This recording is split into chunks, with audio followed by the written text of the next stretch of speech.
Muslimit haluavat oman islamilaisen hautausmaan. Opetusministeriö etsii parhaillaan maa-aluetta hautausmaata varten. Muslimit haluaisivat hautausmaan mahdollisimman läheltä Helsinkiä, mutta ministeriön mukaan tonttimaa on pääkaupunkiseudulla liian kallista. Suomessa on reilusti yli 30 000 muslimia. Tällaisena kesäisenä päivänä elämän päättyminen on melko kaukainen ajatus. Mutta silti Suomen muslimiyhteisössä asiaa mietitään tällä hetkellä aktiivisesti. Syy on se, ettei muslimeilla ole omaa kaikille avointa hautausmaata. Muilla uskonnoillakin on oman uskonnon mukaisesti järjestettyjä hautausmaita.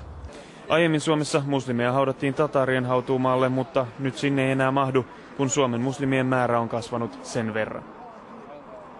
Toivotteko valtiolta rahaa tähän? Jos on mahdollista, kyllä kuitenkin.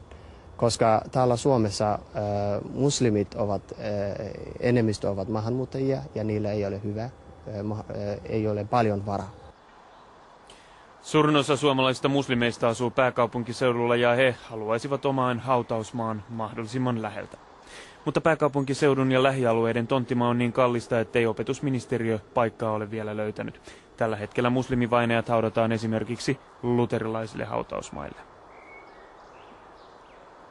Ehkä jo 5 vuoden päästä perustettava muslimien hautausmaa järjestetään islamilaisten sääntöjen mukaan.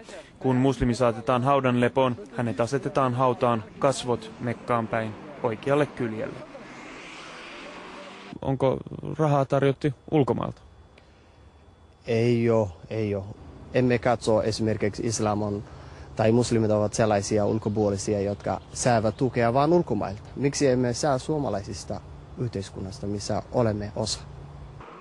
Muslimien sopeuttaminen suomalaiseen yhteiskuntaan on kaikkien edun takia pyritty järjestämään mahdollisimman hyvin. Tähän kotiutumiseen kuuluisi tieto siitä, että kuoleman jälkeen oma ruumis päätyy oman uskonnon mukaiseen hautaan.